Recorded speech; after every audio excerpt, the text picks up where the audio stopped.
Hello mga pusing mga madam, it's me again, ang inyong lingkod, driver, sweet lover, at vlogger. Kumusta kayong lahat dyan sa Luzon, Visayas, Mindanao? Good day sa buong mundo at kumusta sa buong mundo na may mga Pilipino, mga busing mga madam. Shout out sa buong mundo, shout out sa Luzon, Visayas, Mindanao, Philippines. Okay, kumusta po ang lahat mga busing mga madam? Bago po ang lahat, please dalawin nyo ang aking YouTube channel, si Eddie Makasilang po. Please subscribe kayo doon at click ang notification at pag nakita niyo ang all, tuldukan nyo lang yan po mga busing mga madam. Okay. At sa aking FB, maraming salamat po sa aking mga followers na hindi po nagsasawa sa akin. We love you all mga busing mga madam. Sa mga hindi pa po nag-follow sa aking FB, please like and share, follow po at mag-comment din po kayo at aking babasahin mamaya mga busing mga madam at magre-reply naman ako mga busing mga madam. Okay, kumusta mo tanan din na sa Luzon, Visayas, Mindanao na mga amiga na ko ng mga Bisaya. O nya, kumusta mo tanan? Okay mga busing, pag-uusapan natin to itong rally pa rin ng INC at mga DD-list. Nandiyan na yung lahat ng mga opisyalis ng mga ng mga DD-list mga busing mga madam ha. Nandiyan na si Cayetano, si Jaime Marcos, na si Babalina. Lahat ng mga matataas na opisyalis ng DD-list nandiyan na, including lang sa kanila yung nag-iisa nilang leader na si Inday Sara Duterte. Hanggang ngayon hindi pa rin nagpakita. Talagang hindi yan magpapakita kasi nga kakasuhan yan pagka pumunta dyan kakasuhan na ng excited sedition dyan pagka nandyan kasi nanawagan ng ibagsak ang gobyerno siya naman ay galing gobyerno rin. Okay, hanggang ngayon nandyan pa rin yung rally mga busing at nakabalita po nakakuha na sila ng permit o mabuti at hanggang July 1, so bukas pa. Ang problema nito mga gutom na yata yung mga nagrarally dyan. Baka walang makain, bigyan nyo lang ng mga pagkain at tubig.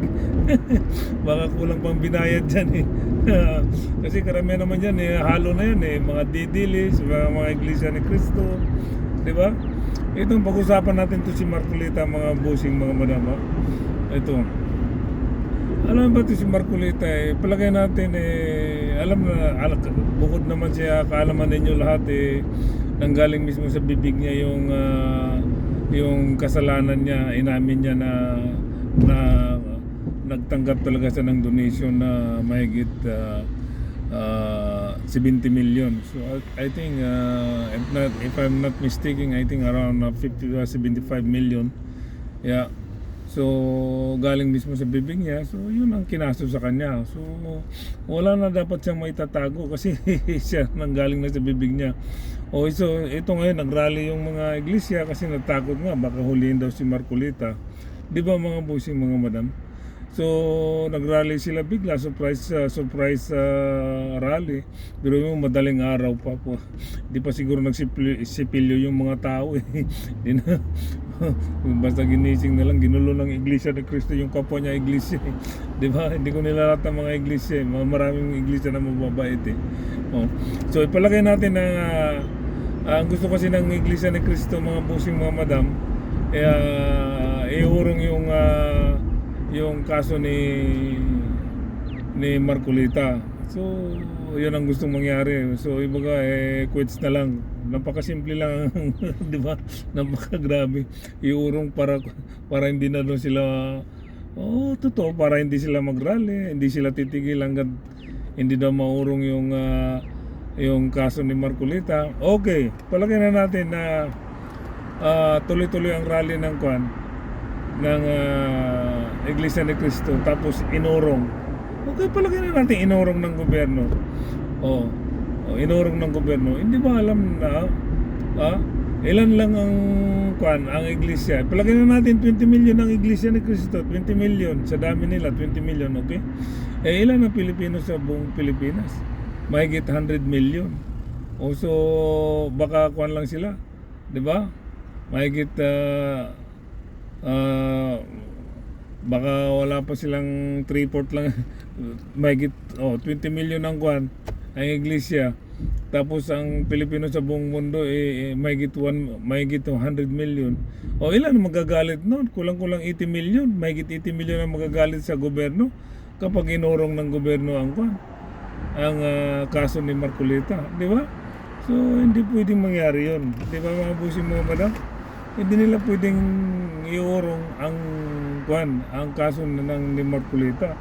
Ha? Kaya kailangan managot yan. Sobrang ingay eh. 20 million versus 80 million na taong bayan. Sa anong pipili ng gobyerno? Yung galit ng mamamayan na mahigit 80 million? O ang iglesia lang ay 20 million? Saan mamimili ang gobyerno? Siyempre doon ako sa 80 million na taong bayan, 'di ba mga bossing mga madam? Bakit ko iurong yung kaso ni Marcolita, 'di ba? So gobyerno 'yun eh.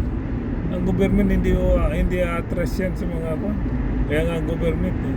So maganda ka na lang Marcolita kung ikaw talaga ay kakababa na ng warrant at sunod ay aresto. Wala na, maganda ka na lang sa kuan mo, attorney ka eh. Di ba, attorney ka naman, magaling ka, sabi mo. So, ipagtanggol mo na yung sarili mo. That's the way.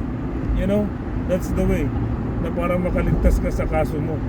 Di ba mga bossing mga, pero habang ipagtanggol mo yung sarili mo, at least nasa kulungan ka, di ba?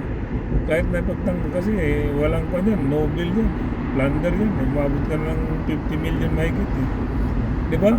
So ang pipiliin ng gobyerno dyan, yung 80 million na madlang people, yung taong bayan. Kasi ilan lang kayong iglesia, mga 20 million. Ang tao sa buong Pilipinas mahigit 100 million. Pipiliin ng gobyerno yung 80 million. Magkagulo kapag inatras, lalo, di ba? Kapag inurong ng gobyerno yung kaso ni Marcolita, di ba? So wala, talagang tuloy ang kaso mga bossing mga madam, di ba? Kaya yun lang, kasi simple lang yung aking paliwanag dyan. Hindi pwedeng iurong ng gobyerno ang kaso ni Marcolita ng Sandigang Bayan ng dahil lang sa Iglesia ni Cristo. No, hindi niya pwedeng, di ba? Ganun lang kasimple mga bossing mga madam. So talagang tuluyan na itong mahakulong to si Marcolita, di ba mga bossing mga madam? So mag-ayos na lang tapos itong mga didilis, punta tayo sa mga didilis mga bossing mga madam.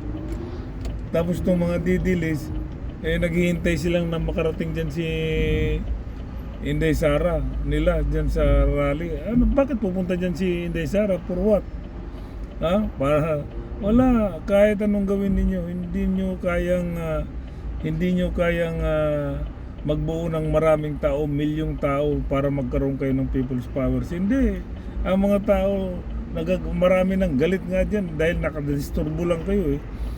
Di ba mga bossing mga madam? Pagka nabuo ninyo yung milyon, Diyan magpapakita si Inday Sara, pero hanggang wala pa kayong milyon, never magpakita diyan si Inday Sara sa inyo. Papagulo lang kayo eh. Di ba mga bossing?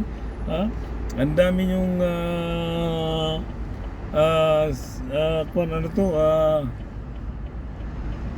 sinirang mga sinirang mga dyan, na mga anong tawag nito? Mga taong bayan na stranded nang dahil lang sa inyo, di ba? Di ba mga bossing mga batang? Wala na sa ulog ng mga didis, puro kayo rally dito, wala naman nakailang atin ba kayong mga didilis mag-rally? Wala, hanggang ngayon wala pa rin. Di ba mga bossing mga batang? Kaya tumahimik na lang kayo. Hanggat hindi kayo makabuo ng milyon, hindi kayo makabuo ng milyon na people's power, wala. Kasi dapat makabuo kayo ng milyon pag nakuha nyo yung mga civil society. Ayan lang pinaka-importante, yung masasama sa inyo yung civil society. Ang problema hindi sasama sa inyo ang mga civil society.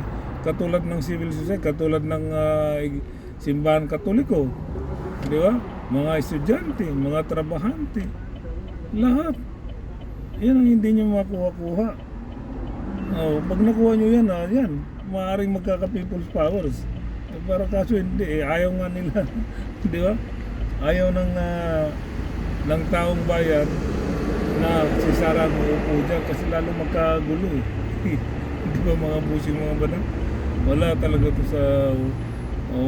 sa ulo itong mga didilis nito. Kaya siguro mas maganda tumahimik na lang doon sila at magsiuwi na lang kasi wala rin. Pero yung mga opisyalis ng didilis nandun, si Cayetano, si Antonio Respicio, si Libisti, at marami pang iba. Wala namang kakwinta-kwinta. Sino naman yung mga tao na yan? Wala namang kalakas. Wala namang kakwinta-kwinta yung mga tao na yan. Di ba mga busing mga madam? Kaya mainam na to, magsiuwi na lang sila. Nagpapagulo lang sila dyan sa People's Powers Monument eh. Di ba mga busing mga madam? Wala sa ulo. Di ba? Kaya kung ako sa kanila, tumahimik na lang sila eh. Gano'n na lang. Di ba mga busing? Okay, hanggang dito na lang po. Maraming salamat po mga busing mga madam. Sana po sana po nagustuhan niyo yung aking content at maraming salamat po. At ito naman po ako ay nagpapaliwanag lang sa inyo at maraming salamat sa inyo mga busing mga madam. Ito po ako ay nagpapasaya sa inyo at sa aking mga kapwa kabibim at ako po naman ay nagbibigay sama ng loob sa mga didilis, mga busing mga madam.